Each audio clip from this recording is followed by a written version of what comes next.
Maybe don't know.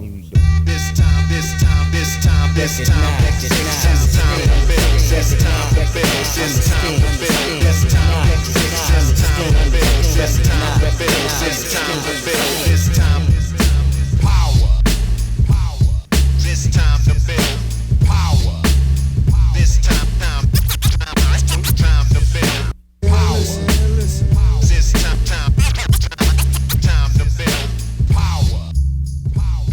What's up, everybody? I'm your host, Kris Hampton. Welcome to the Power Company Podcast, brought to you by PowerCompanyClimbing.com. Honestly, I've been meaning to get to this episode for over a year now, but it took two things to make it happen. First, a message from a listener, Rosie, with lots of good skincare questions, so thanks for that, Rosie. And two, I've been climbing on a bouldery, violent skin eater of a 13C in my bid to be a sport climber again. The kind of route that would have been my absolute anti-style just a few years ago and destroys my skin.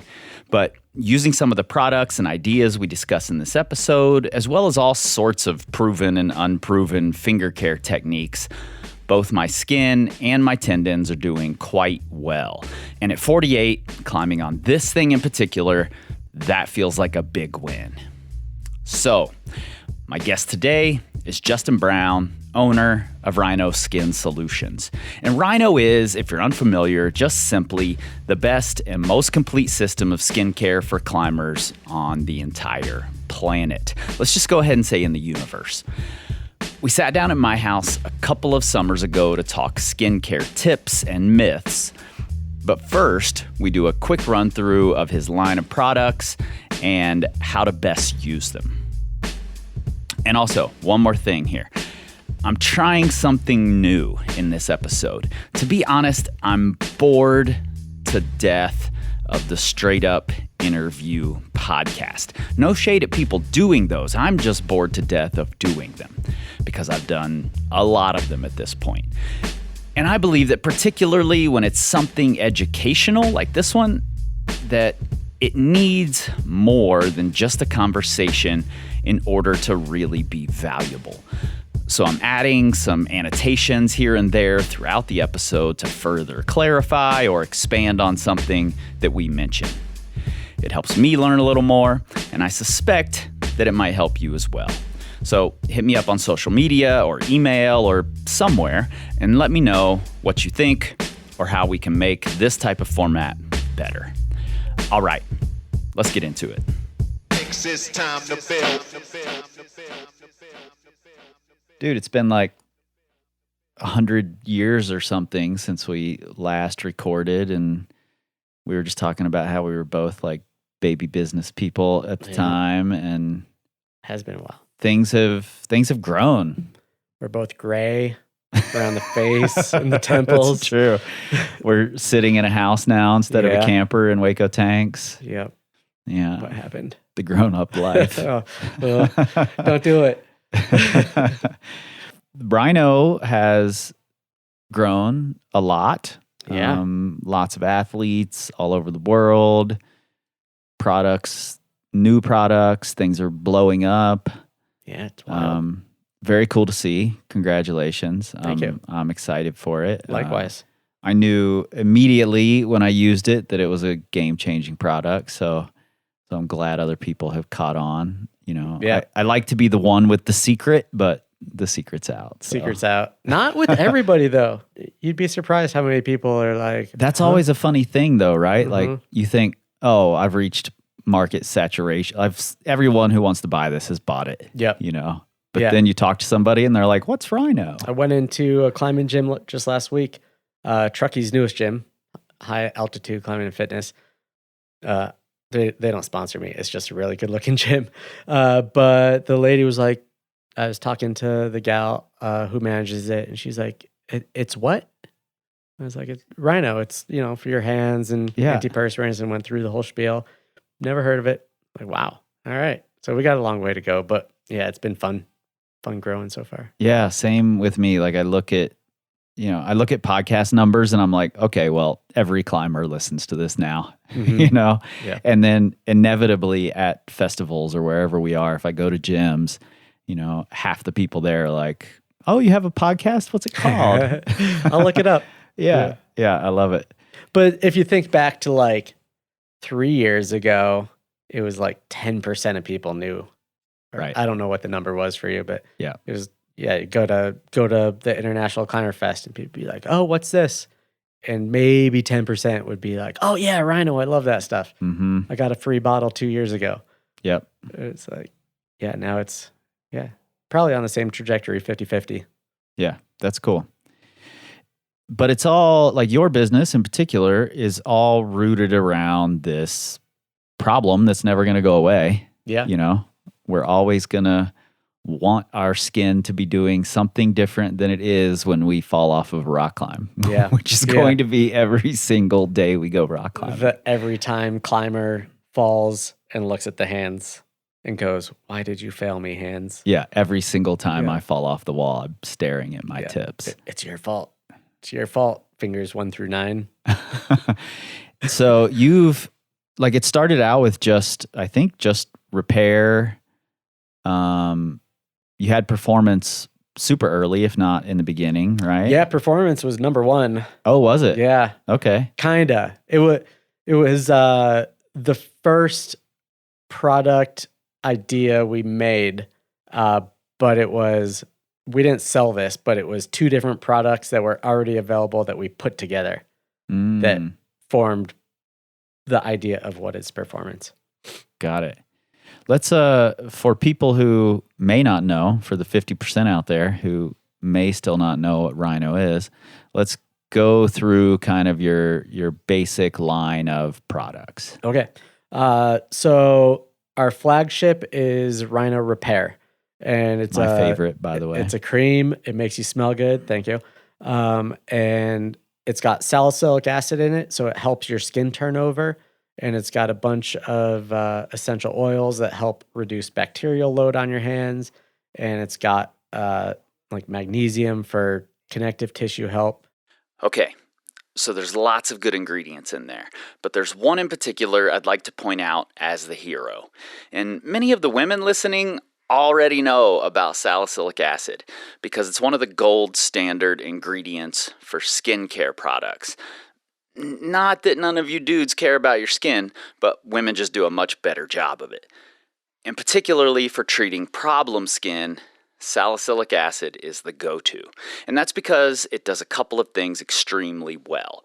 It exfoliates skin both on the surface and in the pores, which keeps your skin smoother and speeds up regeneration. It's also a potent anti-inflammatory agent. So all that abuse you've just done to your skin will start healing faster. Big win. So it basically helps repair your hands at the end of a day and helps your skin heal and grow and be more durable for future rock climbing. Yeah, I use it at least once every day, if not more often. Yes, I was actually just making a skincare video yesterday because I got my first flapper in like 5 years. Dang it. And so I just made a video about how I deal with it, and repair gets mentioned a lot. All right. It's got a ton of menthol and some anti-inflammatory properties as well. So it's like it is made for your hands, but if you have sore wrist or elbow, it's got that nice cooling tiger balm essence. So that's our flagship repair cream. Our names are very descriptive in what the product does or what it resembles. I want to get a job naming kitchen appliances. That seems easy, you know? Refrigerator, toaster, blender. You just say what the thing does, then you add We have a line of antiperspirants for hands and feet. We have dry spray, performance cream, and tip juice. Those were in no particular order. The tip juice is the strongest one. It is about the same as there's another product out there called antihydral. Tip juice is just as strong as antihydral, but aloe-based, so it's a little easier to use. Dry spray is 2/3 as strong as tip juice. Spray on, alcohol-based, real easy to use.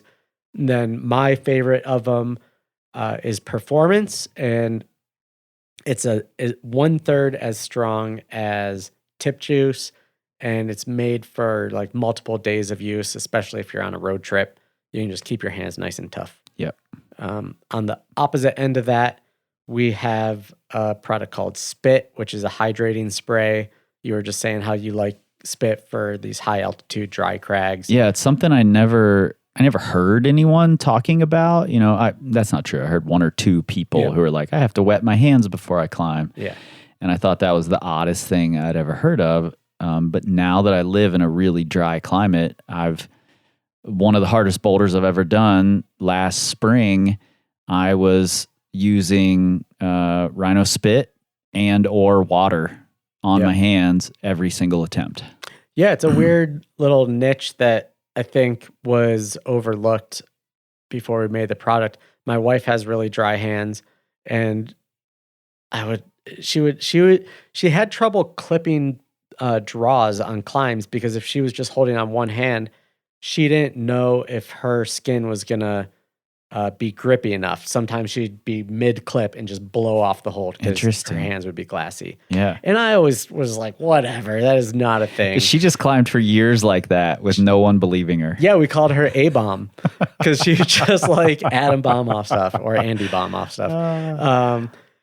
Yeah, and I just thought, I was like, whatever, too dry is not a thing. But she hounded me enough where we kind of created this like encapsulated aloe, and it just makes your hands a little bit more sticky. A lot of people are using it on hangboards, which I think is a little weird because you're trying to hang on tighter, but you're using something that makes you have to hang on less.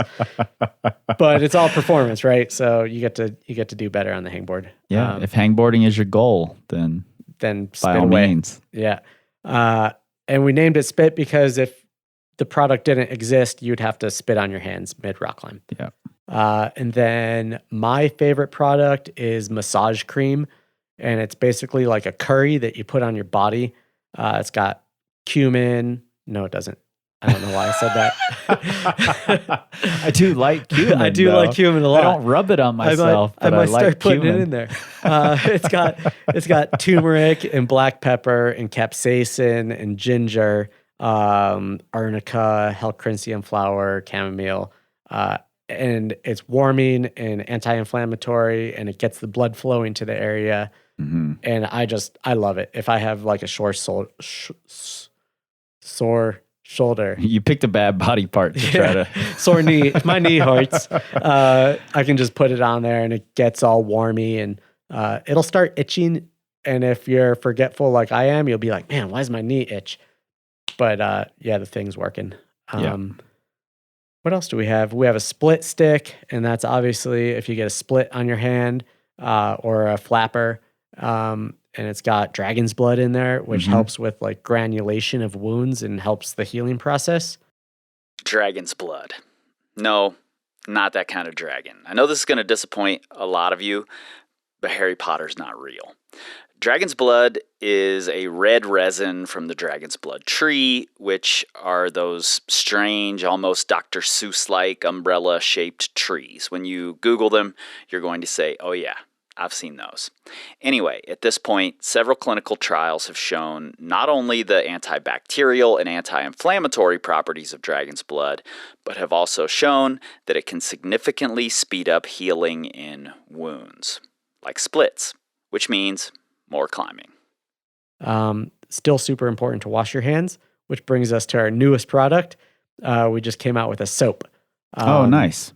Castile, all plants in the soap. And we have two flavors. One is mint uplift, which smells exactly like repair cream. And then we have citrus woods, which is like desert woods with a little bit of orange in there. And they're both great. They're all plant-based, so you can use it at the crag when you're done rock climbing. Cool. Our motto is climb, wash, rhino. And so we finally added the wash in there. That's great. Yeah. I'm going to have to get some of that. Yep. And, yeah, for sure. Of the products you mentioned, we put together our crag kit last year that was kind of like, these are the things you should have. And And we included, I think what we have in there is a dry spray and a split stick. Yep. And, I also carry Rhino Spit to the crag as well. So just a quick note here. We recorded this 2 years ago, like I said, and since then, they've added a couple of new things. Bath salts that contain magnesium, hand sanitizer, and Skeeter Scatter. I do like that name. A plant-based, deep-free bug spray that has, maybe this is the important part, that has tested safe on climbing gear. I believe in these products and use them regularly. Yeah, I am probably more skeptical than anybody else listening to this podcast. Not anybody else. I get a couple emails. I'm pretty fucking skeptical. I'd out-skeptic you, I think. I'm a skeptic, but also oddly believe in some weird I'm stuff. skeptical that you could be more skeptical than me. Well, let's bring the skepticalness to a test. I do get some emails from people who are highly skeptical occasionally. Yeah. But it works. I put it on. I'm like, this isn't going to work. And it's the stuff I make. And then it works. And I'm like, huh, cool. Still works. Yeah. But I remember you messaging me, and I think it was Shauna Coxey you were talking about, was like, she's using spit right before she climbs. And I'm like, yeah, that's literally what I'm doing right now. That's how I use it. That's how it's used. Yeah. I think she'll I don't know if her hands are too dry already or if she'll use dry spray until they're too dry and then use spit. Mm-hmm. But Yanya just won gold and she's a spit user as well and dry spray. I think she kind of does the same thing. Yeah. She takes away moisture, adds moisture. Nice. Yeah. Can we talk a little bit about general skincare, both the repairing of splits and things like that climbers get, and maybe some of the myths surrounding it too? Because I'm sure there are a lot of things that have just perpetuated that you've found may not be the truth. Yeah, go for it. Let's talk split. What's the best way to care for a split? The best way to care for a split, there's kind of 3 stages, I guess, of your split where you're going to have to deal with it. The first one is when it happens, and say you're at the crag, at the boulders, you get a split. And I guess there's a ton of pieces to this. But let's say you want to rock climb more. Yep. So the best thing you're going to do is take your clippers, clip down any loose skin that is there. It'll usually be white. Just clip that off because it has died quickly. Yeah. So and clip it's that just off. going to continue rolling and tearing. Yeah, it's just going to keep ripping it off. Like if you have a cuticle and you try ripping that off. So clip that off and then tape it, and you'll be able to rock climb more. Yeah. I like your tape. That's silicone or it's magic. It's a cohesive tape. Yeah. Yeah. But it doesn't stick to your skin. Right. Is that cohesive? Yep. Okay. Sticks to itself. Got it. So cohesive tape is not a new idea. In fact, it was developed in 1947 for use in World War II as a way to hold bandages on in the field where normal adhesives weren't doing the job. Dirt, sweat, etc. So chalk-covered fingers aren't a problem at all. And it's not only for covering splits like we talk about here. I actually mostly use it for training and projecting where skin preservation is a priority. And because it doesn't soften your skin like adhesive tape, you can take it off whenever you're ready for the red point attempt and not worry about losing the entire pad on that sharp pocket. If I have a split on my tip, I'll use Tension's adhesive tape because I love it. I think it's the best adhesive tape out there. But if I have a split where it's not on my tip and the tape's just going to slide off, I'll use this cohesive tape partly because it doesn't trap the moisture inside and it lets your skin breathe a little bit and it doesn't get all white and soft and nasty. I think that's super important. If you're going to climb and you have an open wound, you do not want it to get white. And that cohesive tape, I find that's our circuit tape. Circuit tape. All right. I find you can wrap, you can kind of do an X wrap with it so it stays put. Exactly. Because it will get anchor it tugged. on another joint. Yeah, exactly. Above and below. And it's pretty durable. Yep. And it sticks amazingly well to itself. So much that it's like kind of hard to get it off at the end of the day. Exactly. Back to that skeptic thing. When I Yeah. first tried it, I was like, no fucking way. This is going to work. Yeah. But man, I actually use a lot, like I have this ongoing wrist injury and I'll tape my wrist up. And at the end of the day, I cannot get that thing off without scissors. Yep. So yeah, use the circuit tape on your split after. So you get your split, you look at it, you go, darn, trim it with nail clippers and then wash it really well. I have to jump back in here. Don't just use any old nail clipper to clip your skin unless that's all you have. Number one, some nail clippers just aren't very sharp and are going to be tearing your skin away more than cutting it. And number two, the curved blade on most fingernail clippers can make it tough to not also clip away skin that you don't mean to. Why? Because you're not being careful. But let's make this simple. In our sets of climber clippers, we have a detail clipper that's a small, straight edge that's very sharp, very springy. That's one of my pet peeves about clippers. You can also use cuticle scissors or something like that to carefully trim your skin. And then wash it really well. Let it dry, and then cover it with the circuit tape's, I think, the best option because it's breathable. So you're going to be done rock climbing at some point in time. Take the tape off, wash it again, and then let the wound dry, air dry, pat it dry, air dry, and then you're going to want to take a file and file down the edges and go really slowly. Yeah. Because if you build up heat, it just sets off all sorts of bad reactions.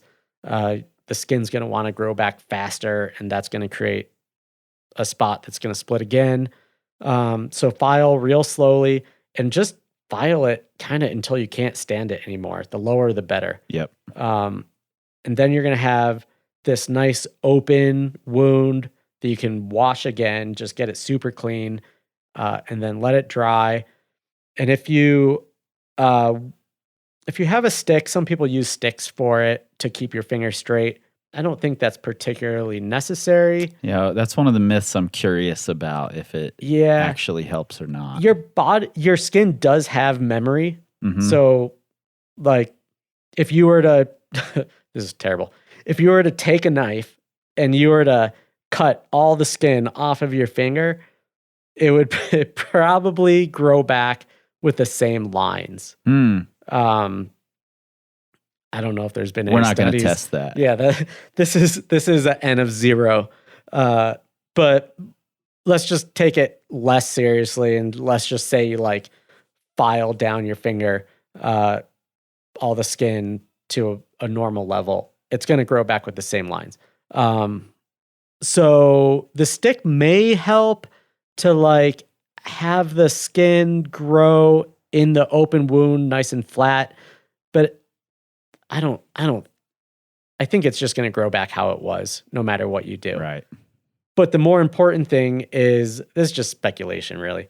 The more important thing that is based on actual science is there's a product out there called Tegaderm. Mm-hmm. It's a clear, occlusive, breathable bandage.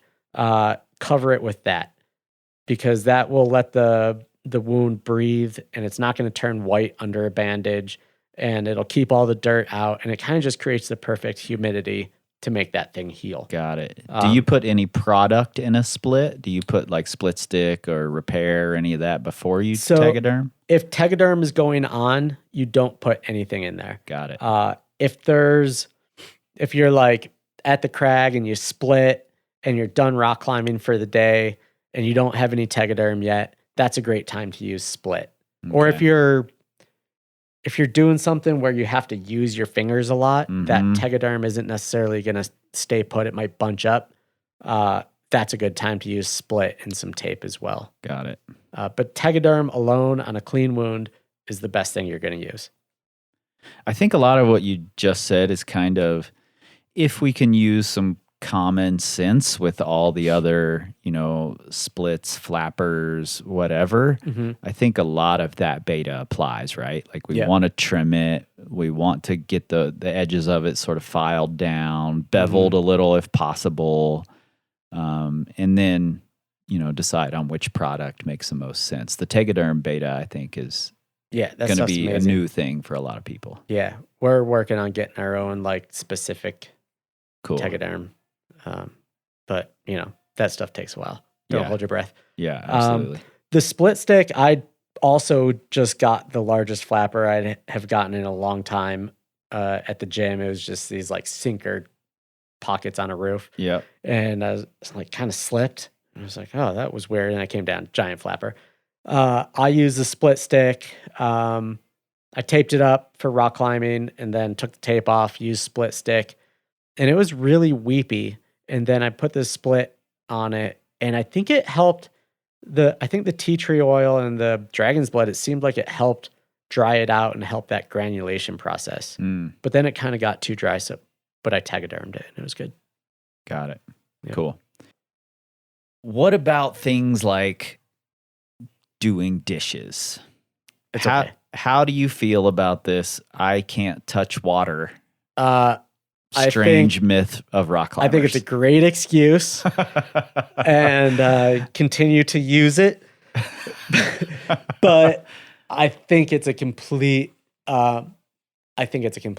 Myth. I used to work in a kitchen, and my skin some days was better after doing a ton of dishes. Yeah. Because I'd use these degreasers, and I have sweaty skin, so maybe this is different for people with dry skin.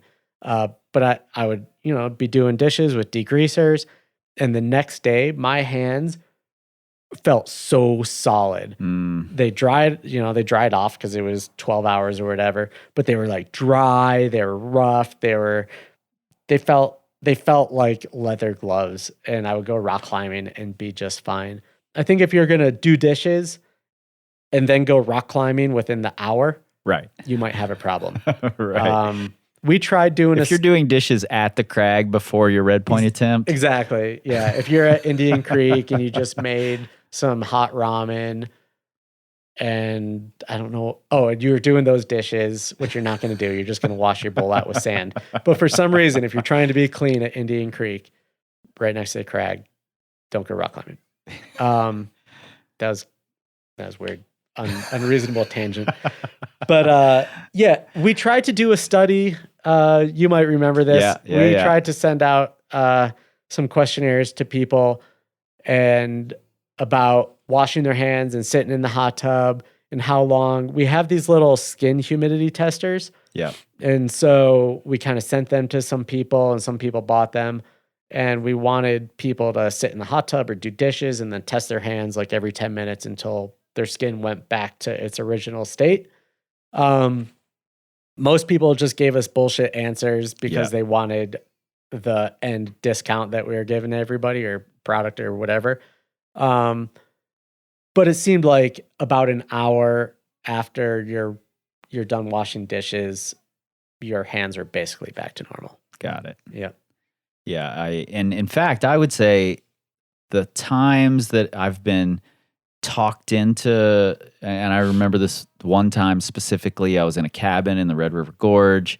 I was climbing the next day, but I started to do the dishes, and I wasn't wearing gloves, and Scott Milton was there, and he freaked out on me. What are you doing?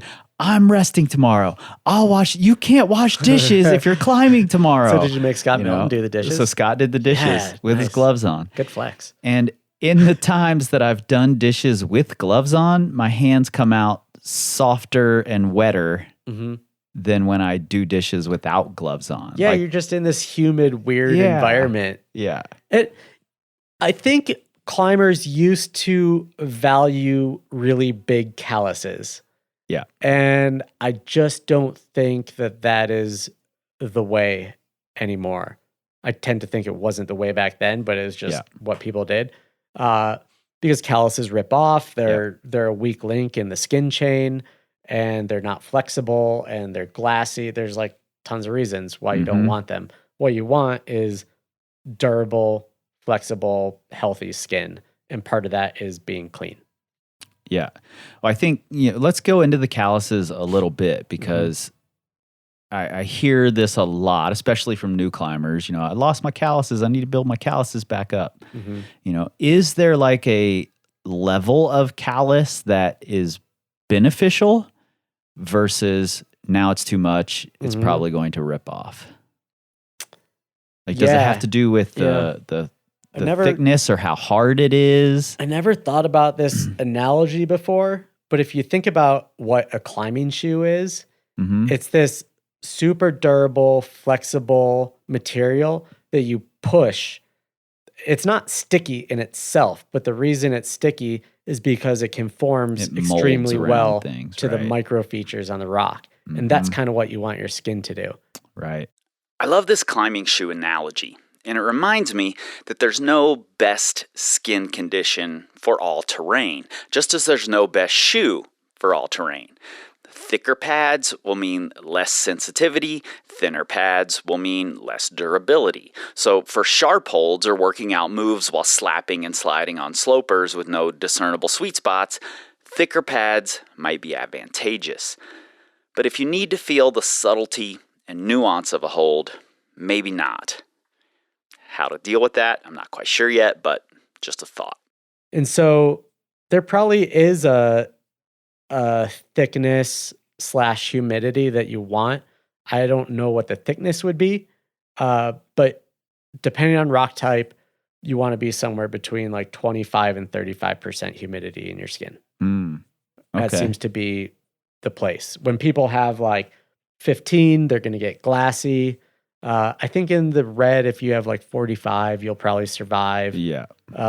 Anything above that, I think you're going to start just going through chalk and greasing off stuff and being a little weird.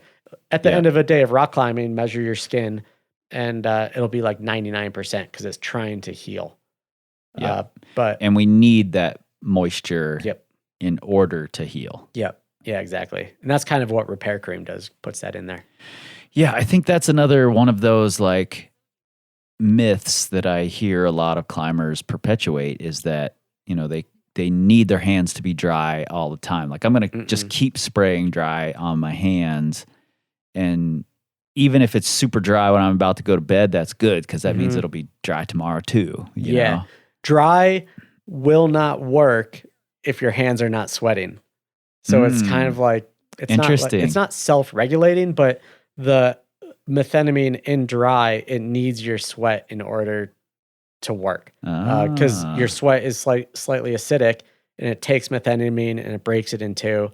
And that reaction is what makes the protein plug for your sweat glands.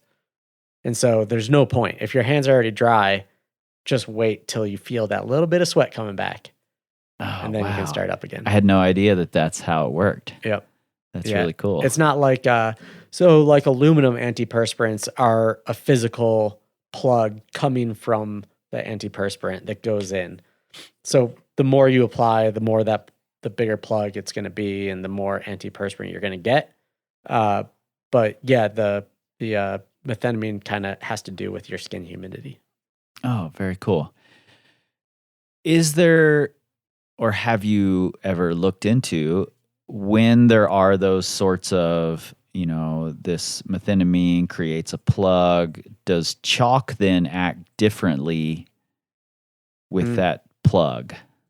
It wouldn't interact with the plug. I just don't think it's a small enough thing to get in there. But if your hands are super dry, the chalk tends not to stick as well. Right. That's why I think some people use spit. Because if you have like really dry hands and the chalk's not sticking, you can put spit, get a little bit of moisture into your hands, and you'll feel it get a little tacky. Yep. And then that's when people chalk up and seems to work the best. Yeah. And I think another thing that a lot of people don't think about that we need to keep in mind is that we also have to have moisture for friction. Yeah. So this idea that things can be too dry is totally a real thing. And if you don't have that moisture there, there's going to be no friction. Yep. Yeah. I'm sure I don't think there's any rock climb where you want to be. I mean, that's a bold statement because it's just across the board. But I don't think there's really any rock climb where you just want zero humidity hands. Yeah, I can't imagine. Yeah. I don't know what that would look like. We're climbing at Waco Tanks, and what's that? It's a V5, and it's like pretty long and traversy. Anyway, it was one of the last climbs we were doing on our trip, and it was so dry that day, and I have sweaty hands, and I would drench them with spit. I get on the rock climb, halfway through, hands completely dry, and just explode off the rock. Wow. And my wife was having the same thing, and our guy Luke was having the same thing. It was just like bonkers dry day. It was breezy, dry. So yeah, you have to have some moisture. And you said that you've heard of people at Smith like stashing spit in some Wacos so that they can use it mid-route. Yeah, there's it's one fellow in particular. This guy Andrew, he's like 50 something, just crushes. Yeah. And there's two routes he does it on. One is this 513 with a big ledge rest. There's actually a route with a ledge rest. But he back to our previous podcast. Rewind. He'll put it on that ledge and he'll spray it when he gets there, because like the next sequence is this real technical thin crimper crux. And then on Badman, there's a big Waco that you can kind of hang out in after like the cruxes are over, but you have like a 512C to climb after. Mm-hmm. And he'll stash some in that Waco as well. Yeah, I think that's smart. You know, I mean, as long as you're taking your bottles with you afterward, I think it's a super smart way to go. Yeah. We're working on like the anti-chalk bag. So I don't know what to call it. But it'd be like some sort of sponge that you hang on the back of your chalk bag that you could you could just drench with spit or a little bit of water. And so it'd just be easy enough to grab that, just kind of give it a quick squeeze. Right. And then go into your chalk if you wanted. Spitball. Ooh. Ding. Nailed it. All right. We're working on the spitball. That's too easy. This is what happens when you work with Lana. You just come up with weird words all day long. That's all she wants to do is name things. All right. We got tons of products coming out, Lana. Just talk to her. She'll give you names. It's something I think is interesting about chalk, and I don't know if you've ever thought of this, but I was a gymnast and a gymnastics coach, and we used chalk to reduce friction. Right. You were saying that. You're spinning on bars or rings, and you don't want your skin to just like roll on it. Is it my wacky sticks. memory, or did you say you used chalk and Coca-Cola? It was not me. Okay. That was just something I made up. Yeah. Okay. I've never heard of that. It sounds weird. I would like to Why know. would that even I would be like to in know my more memory? about it. We need to Google that. Did I just totally make that up? I used to, when I was like 23, I was addicted to Coca-Cola, but Yeah, me too. didn't We used to use go it surfing. along with chalk. We used to go surfing and then drink Coca-Cola and eat gummy bears. See, this sounds perfect. It sounds nice. No, I always thought it was interesting that that John Gill brought chalk in because of gymnastics, but gymnasts use it for the total opposite reason. What's the surface like? So you're on It's either like metal the or bars, smooth the wood. parallel bars, Yep. or uneven bars. Guys do uneven bars? Women do uneven bars. Guys do high bar. High bar. What's the difference? Uneven bars has two Oh, okay. bars, and men also do parallel bars. Okay. I was watching some of those old school uneven bars where the women just used to bash into the lower bar and spin around it. Like on their hips, just That seems slam into their horrible. hips. Yeah. That seemed like such a bad idea. So those are made out of wood? Yep. Okay. Or they used to be. I think they're made out of something else now, but used to be made out of wood. Just a really smooth wood. And if your hands would start sweating, it would almost kind of stick to the wood or to the metal. Okay. And then roll up, and you'd get these horrendous Rips. flappers. Yeah. Yeah. So that's kind of what people are experiencing on hangboards with a little bit of extra moisture, it becomes a little stickier. But you would think that like, well, I guess it's just chalk is just bringing your hands down from that like 100% humidity down to hopefully that 35% humidity. But it's amazing it doesn't, I mean, eventually it does fill up the rock, right? But it doesn't do that because, you know, people just jam their hands in there. Some do the French poof. Right. But usually it's just in the chalk bag, maybe a pat on the pants and then on the hold. But it does work amazingly well. Yeah. Okay, so gymnastic chalk does indeed reduce friction. That's its purpose. And so does climbing chalk because, well, it's the same thing. However, what it does is it reduces the moisture on your hands, which thereby increases friction. If, that is, your skin needs the moisture to be reduced. And that just isn't always the case. And there's some compelling evidence that once a hold is covered in chalk, then chalking your hands as well actually reduces the friction you get on that hold. But of course, you're going to continue creating more moisture in your hands as you climb. Climbing is actually just a battle with gravity and moisture. One of them usually wins against you. If you want to hear more about chalk, the coefficient of friction, and the research done on climbing holds, Paul Corsaro and I covered exactly this subject on Breaking Beta in Season 2, including the back and forth between the researchers that basically amounted to a science rap battle. That link is in your show notes. Makes me wonder now what it would be like to try to use just dry spray and no chalk. I don't think it would work. Don't think it would work? I don't know. It wouldn't work in my brain. It for sure would not. Yeah, I said that. I have to chalk up. I said that, and I was like, that just might be a mental thing. It's making me sweat thinking of not chalking. I just dry sprayed yesterday, and my hands are sweating. Gosh, I don't know if I want to be the one to test that out. No. But are there other like skin care myths that you've come across? Skincare myths. We sort of talked about the hot tub or hot springs. You always see photos of climbers with their hands out of the water. Oh, you know what I hate to see? When people are using the electric skin files. Oh, is this just because of the heat? Yeah, it's just building up so much heat. And the reason your hands are making more skin is because you're putting abuse into them. And that's just exponentially worse, I'd imagine. And so your fingers are just going to create more skin. Where if you just use a gritty file, you go nice and slow, I think you do better. What's your favorite grit? 80. That's what our medium grit skin file is 80, and then we've got a finer 120 that some people really like. But I'm a fan of the 80. 80, 100 is kind of where I'm at. I could see using the finer for like trimming the end stages of a flapper or maybe your cuticles or something or fingernails. Yeah, I bite my fingernails, so I don't need files. It's terrible.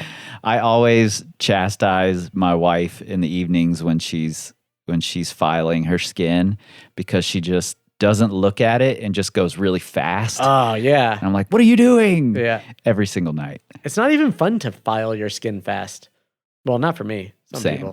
Some people probably like it. Same. It's a process for me. I like to like look at the details and be really slow about it. And I feel like it's cutting so much better going slow. It's like if you take a saw and you like zhoosh, and you can feel it bite versus just like jerking the thing around. Yeah, totally. Other ones, I don't know. People can believe whatever they want. I'm fine with it. And then they mess their skin up and they come to me. So there's this new push to use like granite edges to hang on or things like that to build up better skin. Is hanging on granite going to be different than just sanding with a like 80 grit, sanding lightly with an 80 grit file? I think hanging on granite is going to do more to build your skin up because you're not breaking it down at all. You're just super stationary, but you have you have some like input into your skin. Mhm. So your skin's is going to want to grow faster without taking it away. So I think the answer here is that hanging on those kind of edges can be valuable if you want more skin. Just keep in mind that thicker skin isn't always the answer. So choose wisely depending on your skin humidity level and what kind of rock you'll be climbing on. I personally don't like climbing with really thick skin, even in most areas that are considered sharp. Some folks, however, love little horse hooves. It's up to you.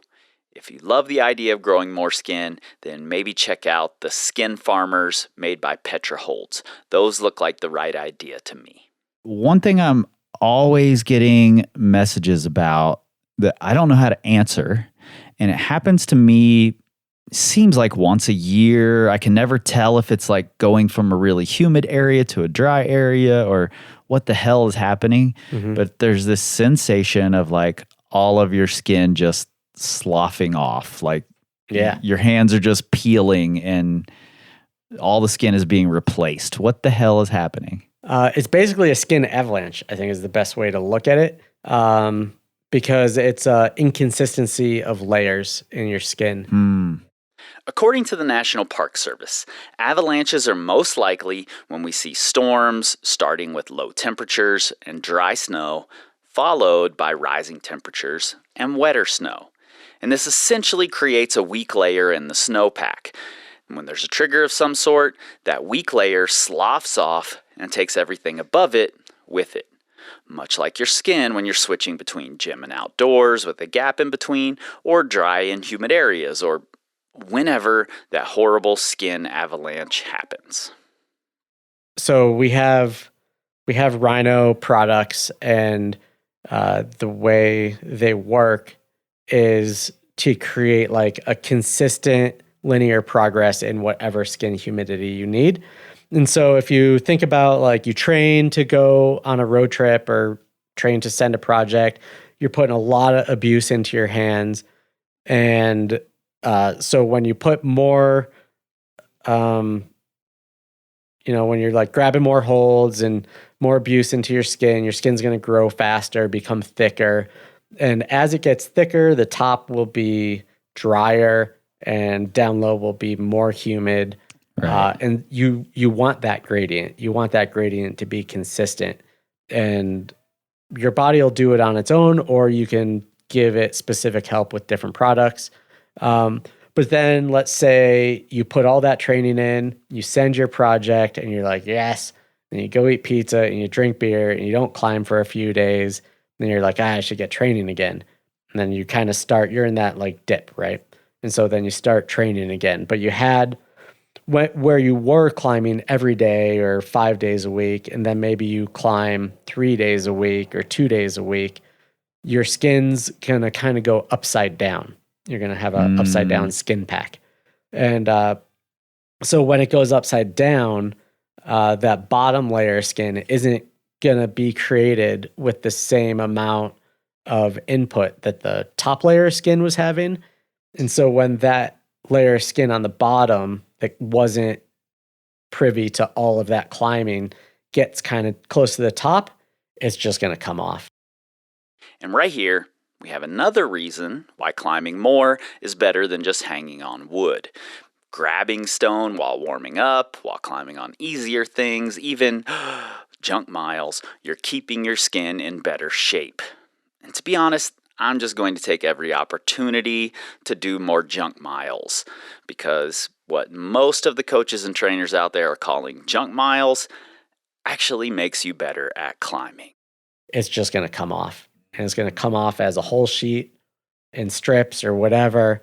And then you kind of have to start over. And that's fine.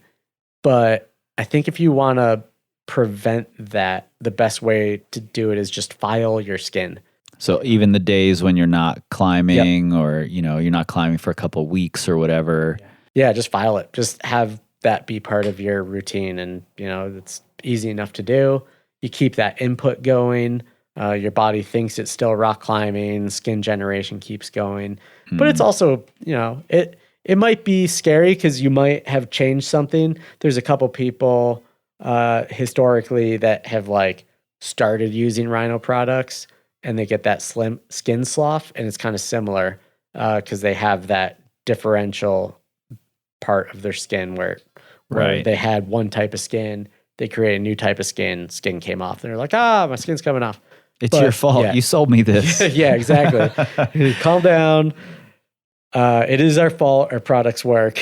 Right. But yeah, it's not a terrible thing, but no, it's going to happen. And it happens to every single person. Yeah. The who goes on a upside road down trip. skin avalanche. Yeah. Skin avalanche. Skin avalanche. Upside down skin avalanche. Yeah. All right. Any other skin oddities that you see climbers like either doing wrong or that climbers just should be doing and may not know about? Just wash your hands. Using lotion like repair cream is not a bad thing. Just keep that skin healthy. I think that's the biggest thing. It doesn't have to be super dry. Doesn't have to be wet. Somewhere in the middle. And I think our lineup kind of lets you just dial in your own thing. It's there's so much variation for rock type. I feel like limestone is pretty forgiving for skin humidity, unless it's too dry. It seems to get glassy. The Red River Gorge probably doesn't matter. The performance cream works really well for the red, actually. Yeah. Just to get that extra pitch or two. Yep. Yeah, because the red does make you like sensitive, makes Yep. your skin really sensitive. But I think this is cool. I think we've gotten to a point in climbing where we're like, okay, I have these shoes for this rock type and this style, and these shoes for this rock type and style. And we're really just now to the point where we're like, oh, there's actually a spectrum of how skin can have hands can for- be, yeah. you know? For sure. So in a few years, we're probably going to be to the point where it's like, oh, I'm going to Yosemite. I need my skin to be this way. totally. I can prepare it like this. Or I'm going to the Red, or I'm going to Smith, or wherever it is. You know, we're going to understand more and more about how our skin should be to be prepared for it. So I think at Yosemite, it's like a cuticle issue. People's cuticles just get destroyed definitely before for they're done rock climbing. finger cracks. Yep. Yeah, it's a split. Trim those cuticles down. Yeah, that is interesting to think about. Like, can there be a system put in place for each rock type across the country? Yeah. And then You're just going to across the sell world? packs. Like, this is the Yep. Yosemite pack. This is Well, you can't really do that because some people with start. instructions of what's Yeah. your skin type starting at. Yeah, I would have to sell like our skin humidity tester, and then like you have the how to know what's your thing, the 512. You know, Oh yeah, Climb 512. yeah, Climb 512. There would yeah. be like a Climb limestone guide Yeah, and how to dial your skin in for it. absolutely. I think the last time we talked in Waco years ago, you were just starting to think about a product that became spit. So Yeah. now we're preempting the specific rock type packs. Yep. Yeah. When we first talked in Waco, I also didn't believe in crease splits. I was like, that is not a thing. Really? Yeah. I get them. I used to get them every single winter Mm-hmm. when I lived in Cincinnati. When it would get drier because we had electric heat in the house or whatever, I would get them every winter. I just always had super sweaty hands. Now you're seeing that there are other people. Yeah. There is more than just me. Awesome. Well, man, I'm so psyched all the time to see how well Rhino's doing and Thanks. that people are catching on. So I hope a couple of years from now we'll sit down again and talk about other new products and why they work and new skin things we didn't know were possible. What do you think is out there? I don't know, What but there's new something. stuff do people need? And people are going to get so nerdy about it in the future Yeah. because that's what we do about all this shit. Yep. Yeah, that's the fun part. Yeah. All right. Figuring out the systems. Thanks, man. Thank you. Now, as far as I know, there's still no cumin in any of their products. I think. I'd have to check with them. But even if there's no cumin, there are a few small businesses the Climbing Zine, Flash Foxy, Tension Climbing, and of course, Rhino, that I've sort of come up alongside, and I've loved getting to grow along with them and share ideas with and learn from them. Folks that have built their reputation on quality and innovation. So it's great to get to sit down with Justin from time to time and reflect on that. And look, I know most of you are still going to be afraid to touch the dishes, but I do gloveless dishes every day and have for as long as I can remember. It's actually my main form of meditation, actually. One of the only things that slows me down and gives me time alone to think. And I very rarely have splits or flappers or any other skin issue. Maybe it's the Rhino, maybe I just have good skin, or maybe it's actually doing the dishes that's the cause of me not getting splits. But you know, you do you. At the blog post for this episode, you'll find all of the...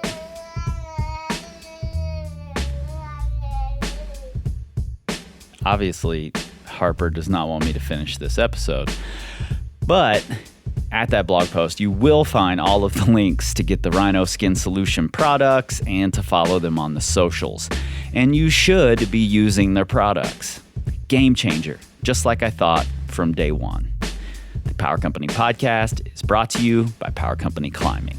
You can learn, grow, and excel with us at powercompanyclimbing.com, where, if you click on the new resources tab, all of our articles and episodes from the past 10 years have been conveniently sorted for you into categorical landing pages. Many, many rabbit holes to explore. Check it out. We're also on Instagram, Facebook, and YouTube at Power Company Climbing, but not Twitter. And Harper's not on Twitter. She'll never be on Twitter because Elon's going to run it into the ground. And also, we don't tweet. We scream like eagles. We don't know. This time, this time, this time, this time, this time, this time, this time, this time, this time, power, this time to build power, this time to build power, this time to build power. This time to build power. This time to build power.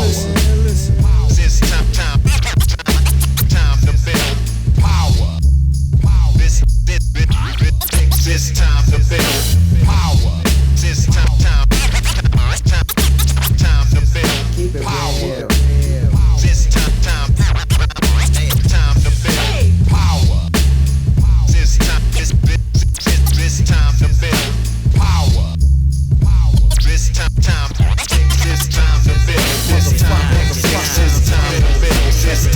build. This time to build. This time to build. This time to build. This time to build. This time. Cause Jah is the sinister character.